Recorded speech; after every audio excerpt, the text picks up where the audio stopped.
মৃতকে জীবিত দেখাতে বিএলওকে চাপ। কোথাকার ঘটনা ভাবছেন? ফলতার ঘটনা, ফলতার কথা বলছি। এমনটাই অভিযোগ সামনে উঠে আসছে। আরো ডিটেল জানার চেষ্টা করব ঠিক কি ঘটনা ঘটেছে, কি অভিযোগ। আনিসউদ্দিন রয়েছে প্রতিনিধি সরাসরি। আনিসউদ্দিন, একেবারেই দেখো, ফলতা বিধানসভার বেলসিংহা 2 নম্বর গ্রাম পঞ্চায়েতের যে সোনাকোপা গ্রাম রয়েছে, সেই সোনাকোপা গ্রামের 185 নম্বর বুথে একেবারেই যে ঘটনা সামনে আসছে, যে এসআইআর প্রক্রিয়ায় সংশোধিত যে তালিকা প্রকাশ করা হয়েছিল, দেখা যাচ্ছে যে সেই তালিকায় মৃত 15 জন ব্যক্তিকে জীবিত ভোটার হিসাবে সেই ভোটার তালিকায় নাম তোলা হয়েছে। আর যা নিয়েই সরব হয়েছেন এলাকার বাসিন্দারা সহ একেবারে মৃতের পরিবারের লোকজন। তাদের দাবি গত প্রায় যে ব্যক্তিগুলি, অর্থাৎ 15 জন যে ব্যক্তি রয়েছে, তার মধ্যে গোবিন্দ প্রামাণিক, বিমল রায়, আয়ুব খা, এই যে ব্যক্তিগুলো তারা 2-3 বছর আগে মারা গিয়েছে এবং তাদের রেশনও বন্ধ হয়ে গেছে পরিবারের দাবি।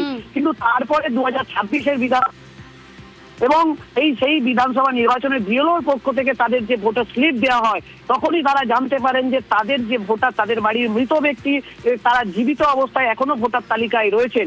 অবশ্য এ বিষয়ে আমরা যখনই বিএলওকে ধরি, এবং যে এলাকার বিএলও ছিলেন দীপ্তি হালদার, তিনি কিন্তু জানিয়েছেন যে তাকে চাপে পড়েই এই কাজ করতে, এবং তিনি স্বীকার করেছেন যে তিনি এই কাজ করেছেন, অর্থাৎ মৃত ব্যক্তিদের নাম। সঙ্গে থাকো আনিসউদ্দিন, ঠিক কি বিস্ফোরক স্বীকারোক্তি ফলতার সেই বিএলওর শোনাই আপনাদের। মৃত মানুষকে জীবিত রেখে দিয়ে? না, মৃত মানুষকে জীবিত রাখিনি, অল্প রাখতে হয়েছে পার্টির চাপে। এরকম কিরকম ধরো এইগুলো বলছে, এগুলো 2-1 সবে মাত্র মারা গেছে, এদের রাখতে হবে, এইভাবে আমি রেখেছি। আমার নিজের মানে ইচ্ছায় রাখিনি। কারা বলেছে এটা? পার্টির ছেলেরা। পার্টির ছেলে কারা?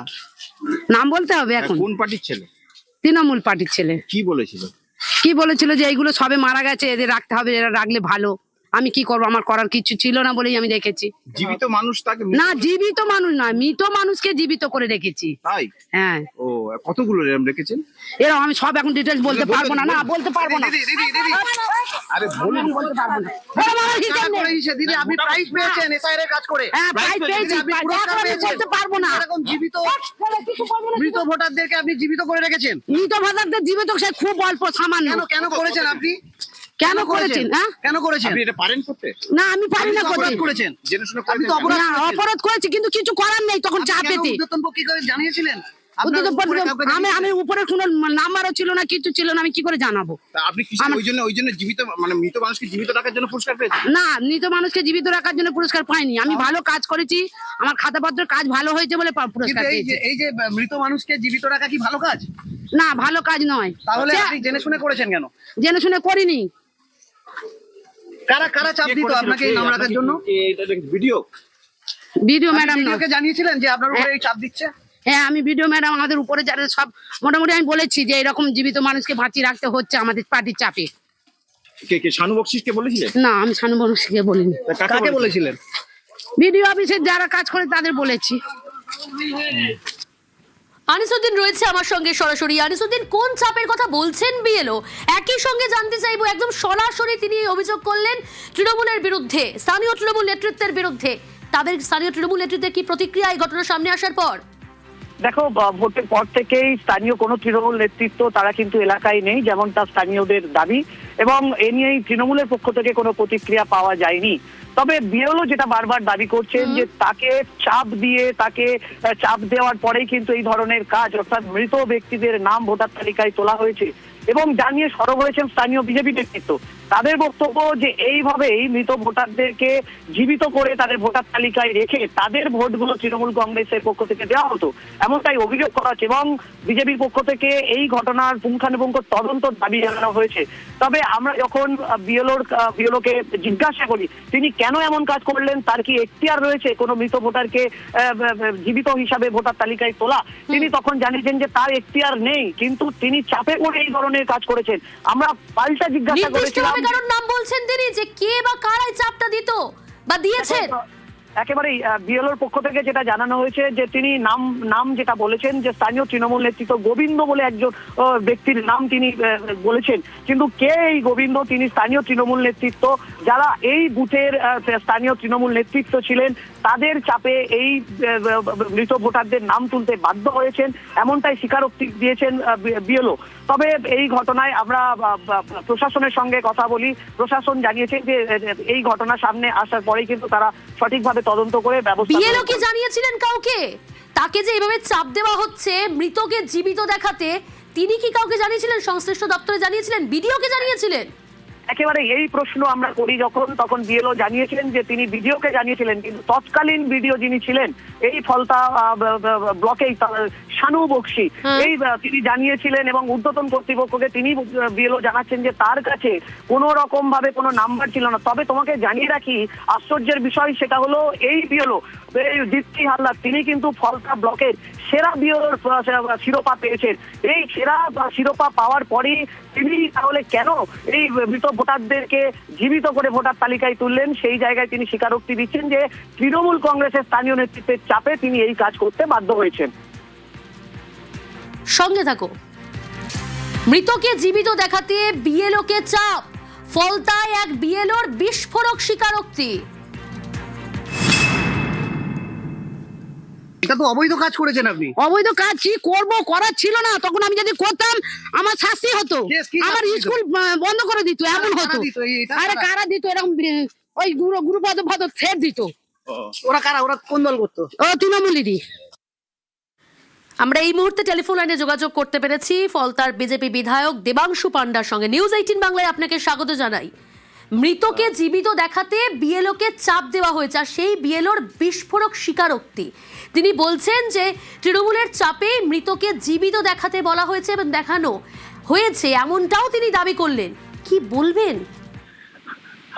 আমি কালকেরই একটা নিউজ পেপারে সাক্ষাৎকার দিয়েছিলাম, আজকের বেরিয়েছে, তখন আনন্দবাজার মনে হয়, আনন্দবাজার কি বর্তমানে। আমি এটা বলেছিলাম, এবং শুধু এটা না, ওটা মরে যাওয়া শিফটিং ভোটার এদের কাউকে বাদ দেওয়া হয়নি, এখানে সব জীবিত রয়েছে ফলতাতে।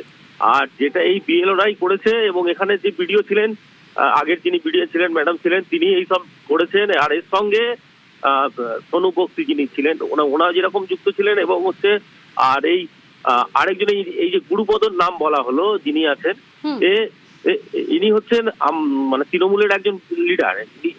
আর ইনি এখানে আমাদের ফলতাতে একটা কলেজ রয়েছে, সেই কলেজের গভর্নমেন্ট বডি, উনি আমার প্রেসিডেন্ট। আর সেই গভর্নমেন্ট বডিতে টাকা নয়ছয় হয়েছে, সেখানেও ইনি অভিযুক্ত রয়েছেন, এখন ভোট ফেরার হয়ে আছে। এইরকম শুধু এটা নয়, এই যে ভোটগুলো হয়েছে যেগুলো হচ্ছে সিনিয়র সিটিজেন এবং প্রতিবন্ধীদের যে ভোটগুলো হয়েছে, সেখানে অনেকে আছে দুবাইতে আছে, তাদের পর্যন্ত ভোট পড়েছে, দিয়ে ভোট দিয়ে দেওয়া হয়েছে।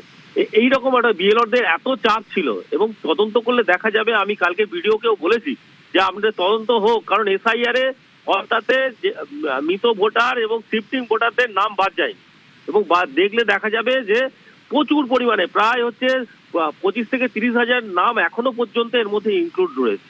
এগুলোকে বাদ দিতে হবে, আবার এসআইআর শুরু করতে হবে ফলতাতে, কারণ এর সঙ্গে যুক্ত এই ভিডিও আর এইরকম এই যারা পরবর্তী কোনো ভাবনা চিন্তা পদক্ষেপের কথা ভাবছেন আপনারা? এই যে অভিযোগ সামনে এসেছে, মারাত্মক অভিযোগ। আমি কালকে ভিডিওকে এই ব্যাপারে বিডিও সাহেবকে বলেছি আমি, এবং ওনাকে বলেছি আমি লিখিত অভিযোগ দায়ের করছি কালকে এই নিয়ে ভিডিওর সঙ্গে আমার কথা হয়েছে। কিন্তু এটা খুব মানে বাজে জিনিস হয়েছে, এবং খুব নক্কারজনক ঘটনা যে এখনো পর্যন্ত ফলতাতে মৃত এবং শিফটিং ভোটারদের নাম রয়েছে। তৎকালীন বিডিও, তার বিরুদ্ধে তো অভিযোগ আপনিও বললেন এবং বিএলও সামনে এনেছেন, একই সঙ্গে স্থানীয় তৃণমূল নেতৃত্ব, তার মধ্যে গোবিন্দ বলে একজন ব্যক্তির নাম সামনে উঠে এসেছে, একদম সরাসরি অভিযোগ করেছেন যেমনটা তিনি জানালেন, অর্থাৎ বিএলও। এদের বিরুদ্ধে কোনো ব্যবস্থা নেওয়া হবে?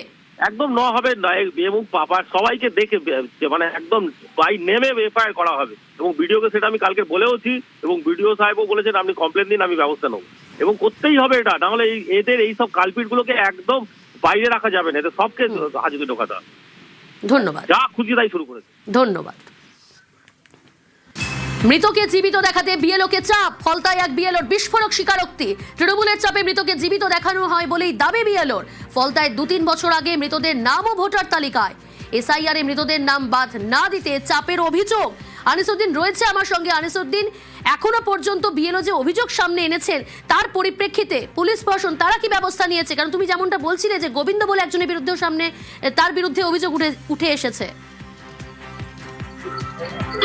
দেখো এই যে ঘটনা, অর্থাৎ যে মৃত ভোটারদেরকে জীবিত করে ভোটার তালিকায় রাখা, এই ঘটনা যখন সরব হয়েছেন এলাকার বাসিন্দারা, স্থানীয় তৃণমূল নেতৃত্ব, কারণ এই যে রাজ্যের পালাবদল এবং তখন যেটা পরিবার অর্থাৎ মৃতের পরিবারের লোকজন জানাচ্ছে তাদের কাছে কোনো তালিকা ছিল না বা তারা এ ব্যাপারে কিছুই জানতেন না, কিন্তু পালাবদল অর্থাৎ ফলতা বিধানসভায় যে পুনর্নির্বাচন হয়েছে তার আগে কিন্তু রাজ্যের পালাবদল হয় এবং তখনই বিজেপির পক্ষ থেকে যে ভোটার স্লিপ তাদের বাড়িতে পৌঁছে দেওয়া হয়, তখনই তারা জানতে পারেন যে তাদের বাড়ির যে মৃত ব্যক্তি তিনি এখনো জীবিত অবস্থায় ভোটার তালিকায় রয়েছেন।